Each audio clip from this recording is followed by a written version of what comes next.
Hello friends, welcome to one style cooking. நாம் இன்றைக்கி பார்க்க போகிற ரெசிபி என்னென்னு பார்த்தீங்கன்னா ரொம்பவே சூப்பரான டேஸ்டான வெள்ளை பூசணி பயன்படுத்தி கூட்டு தாங்க பார்க்க போகிறோம். இதை தடியங்காய் கூட்டுன்னு சொல்லுவாங்க. வாங்க எப்படி செய்யலாங்கிறத பார்க்கலாம். வீடியோக்குள்ளே போகிறதுக்கு முன்னாடி கீழே உள்ள ரெட் கலர் சப்ஸ்கிரைப் பட்டனை கிளிக் பண்ணுங்கள். கூடவே பக்கத்தில் உள்ள பெல் ஐக்கானையும் கிளிக் பண்ணுங்கள். அப்போ தான் நான் போடுற வீடியோ எல்லாமே உடனுக்குடன் உங்களுக்கு தெரிய வரும். வாங்க இப்போ வீடியோக்குள்ளே போகலாம். இப்போ ஒரு குக்கரில் 1 கிளாஸ் அளவு தண்ணி சேர்த்துக்கலாம். இதில் ஒரு 100 கிராம் அளவு கடலைப்பருப்பை நல்லா ஊற வச்சு எடுத்து வச்சுருக்கேன். இது எந்த அளவுக்கு ஊறி இருக்குதுன்னு பாருங்கள். இப்படி ப்ரெஸ் பண்ணால் நம்மளுக்கு 2ஆக கட் ஆகுது. நல்லா ஊறி இருக்கு. இது வந்து நீங்கள் குறைஞ்சது ஒரு 1.5 மணி நேரமாக நல்லா ஊற வச்சிங்கன்னா உங்களுக்கு நல்லாயிருக்கும். இப்போ இதை சேர்த்துடலாம். இது கூடவே தோல் விதையெல்லாம் நீக்கிட்டு நம்ம வெள்ளை பூசணியை சேர்த்துக்கலாம். பாருங்கள், இந்த அளவுக்கு சைஸில் கட் பண்ணி வச்சுருக்கேன். இப்போ இது வேகிறதுக்கு தேவையான அளவு நம்ம உப்பு சேர்த்துக்கலாம். காய்க்கு தேவையான அளவு உப்பு சேர்த்துக்கோங்க. இதை வந்து ரொம்ப மிக்ஸ் பண்ணாமல் உப்பு சேர்த்துருக்கிறதுனால இந்த மாதிரி லைட்டாக மிக்ஸ் பண்ணிக்கோங்க. ஏன்னா நம்மளுக்கு வந்து பருப்பு வந்து கீழே இருக்கணும், காய் வந்து மேலே வச்சு தான் நம்ம குக் பண்ண போகிறோம். நீங்கள் பருப்பை தனியாக வேக வச்சு கூட பண்ணலாம். இது நம்மளுக்கு ஒரே வேலையாக முடிஞ்சிடும். இப்போ குக்கர் மூடி 1 விசில் மட்டும் குக் பண்ணணும். ஏன்னா பருப்பு வந்து நமக்கு ரொம்ப குழைய வேண்டாம். நம்ம லைட்டாக நம்ம சாப்பிடும்போது லைட்டாக ஒரு கடித்து சாப்பிட்ற மாதிரி ஒரு ஃபீல் இருக்கணும். அதனால் 1 விசில் மட்டும் வைக்க போகிறேன். இப்போ இதுக்கான மசாலா ரெடி பண்ணிடலாம். ஒரு மிக்ஸி ஜாரில் நான் இந்த அளவுக்கு தேங்காய் எடுத்துருக்கேன். நீங்கள் துருவி எடுத்திங்கன்னா ஒரு 3 டீஸ்பூன் கிட்டே எடுத்துக்கோங்க. காரத்துக்கு பச்சை மிளகா, ஒரு 2 பச்சை மிளகா எடுத்துருக்கேன். கூடவே ஒரு 1/4 டீஸ்பூன் போல் ஜீரகம் சேர்த்துக்கலாம்.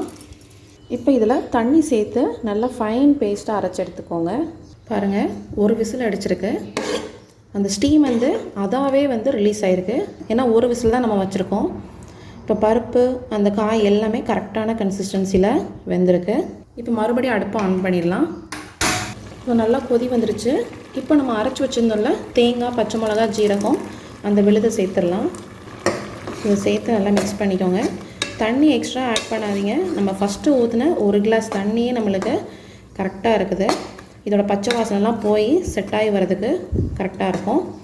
இப்போ எல்லாம் சேர்த்து மிக்ஸ் பண்ணியாச்சு. இது ஒரு 2 நிமிஷம் நல்லா கொதிக்கட்டும். இது கொஞ்சம் திக்காகணும். அப்போ தான் அதோட பச்சை வாசனையும் போகும். இது கொஞ்சம் திக்காகட்டும். பாருங்கள், இப்போ அந்த தண்ணி எல்லாம் வற்றி நம்மளுக்கு கூட்டுக்கு தேவையான கரெக்டான கன்சிஸ்டன்சி வந்துச்சு.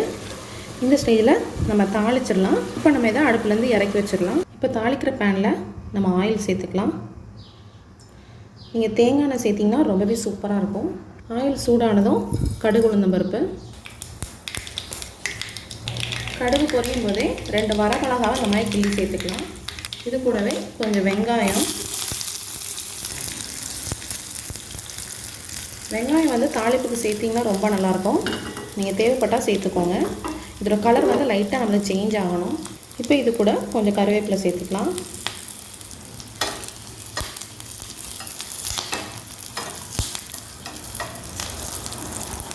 இப்போ இது கூடவே நம்ம பருப்பெல்லாம் சேர்த்துருக்கிறதுனால கொஞ்சமாக பெருங்காயத்தூள் சேர்த்துக்கோங்க. இப்போ நம்ம அடுப்பை ஆஃப் பண்ணிவிட்டு இதை நம்ம கூட்டில் சேர்த்துடலாம்.